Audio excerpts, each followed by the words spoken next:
अच्छा, last video में हमने इनलाइन CSS और इंटरनल CSS के बारे में पढ़ा। अभी हम जो सीखने जा रहे हैं वो है एक्सटर्नल CSS।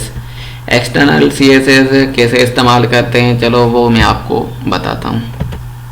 सबसे पहले आपने अपने जहाँ पे index.html आपका बना हुआ है या आपके वेबसाइट के पेजेस हैं तो वहाँ पे जाना है, न्यू करना है, यहाँ पे टेक्स्ट डॉक्यूमेंट बनाना है। इसको टेक्स्ट डॉक्यूमेंट की जो एक्सटेंशन है वो हमने CSS कर देनी है, ठीक है।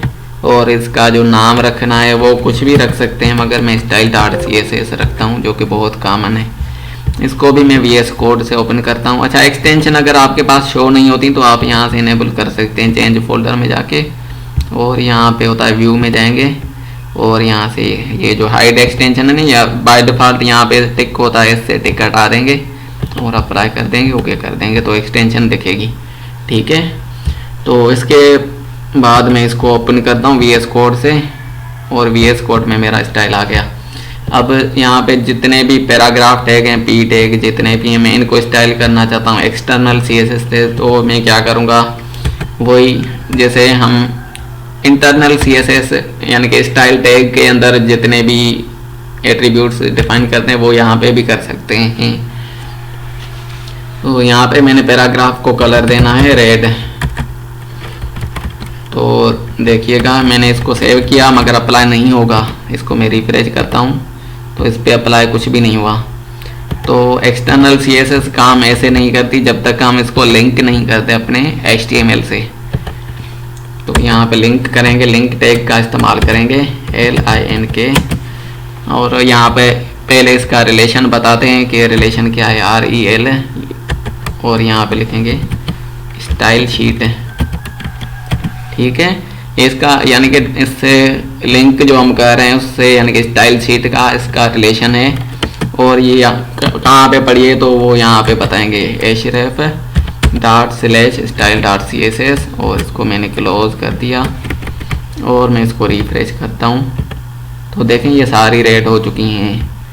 तो यहाँ पे जितने भी टैग्स हैं वो यहाँ से ऐसे ही करेंगे। यहाँ उनको अगर हम ID से एक्सेस करेंगे तो यहाँ पे हैश, और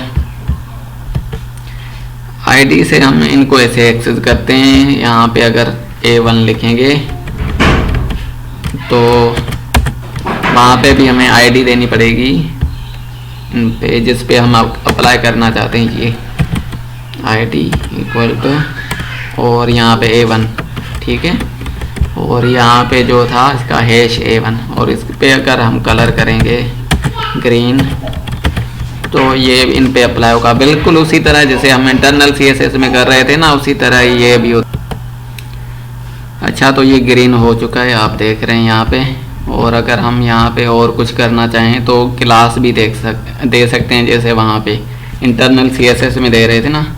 अगर मैं दूसरे को इंटरनल CSS वाले को मैं अगर क्लास देता हूँ और यहाँ पे मैंने कुछ और लिख दिया, जैसे चलो अब कुछ और लिखते हैं, जैसे हमारा स्कूल लिख दिया, स्कूल वाला क्लास जो है ना, और यहाँ पे मैं डॉट स्कूल करेंगे उसको एक्सेस करने के लिए। यहाँ पे मैं इसको कलर देता हूँ, चलो इसको वायोलेट कर देते हैं सेव, और मैं इसको रिफ्रेश करूँगा तो जितने भी स्कूल वाले क्लास वाले होंगे ना तो उनको ये आ जाएगा वायोलेट। इसका यानी कि फ़ायदा ये होता है कि ये हमारी स्टाइलिंग अलग से रहती है और हमारा HTML डॉक्यूमेंट अलग से रहता है। तो इससे HTML का कोड जो है ना बिल्कुल क्लीन लगता है, यानी कि सफाई होती है ना। यहाँ पे देखें सिर्फ टैग्स ही हैं और उनमें कुछ क्लासेस लगी हुई हैं। अगर हम यहाँ पे इनलाइन CSS लिखते हैं तो यहाँ पे स्टाइल पता नहीं क्या क्या आ जाता है, जो बंदे को दिखने में ही ख़राब लगता है। यानी कि अगर थोड़ी प्रॉपर्टीज़ हैं तो यहाँ पे अगर लगाएं तो वो ठीक है, मगर यहाँ पे अगर लगाते जाएंगे ये लाइन बहुत लंबी हो जाएगी। इससे अच्छा है हम एक्सटर्नल CSS का इस्तेमाल करें और वो स्टाइल्स यहाँ पे हों और ये इंडेक्स हमारा बिल्कुल क्लियर लगे। तो ये तीसरी होती है एक्सटर्नल।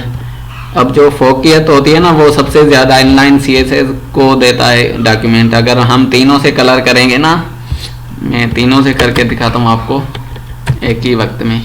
स्टाइल कलर, ये हो गई हमारी इनलाइन CSS जिससे मैंने इसको रेड दिया है। मगर मैं इंटरनल CSS की मदद से इसको ब्लू करता हूँ। ये इंटरनल CSS मेरी, इसके अंदर मैं इसी टैग को यानी कि आईडी जिसकी A1 है,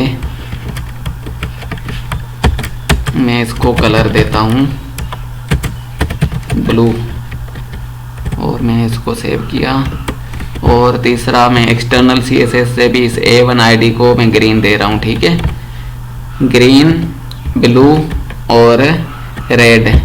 तो आपके ख्याल में इसका क्या कलर होना चाहिए? इनलाइन CSS जिस पे लिखा हुआ, चला यहाँ पे कुछ और लिख देते हैं, तायरी सर्विसेज, ठीक है।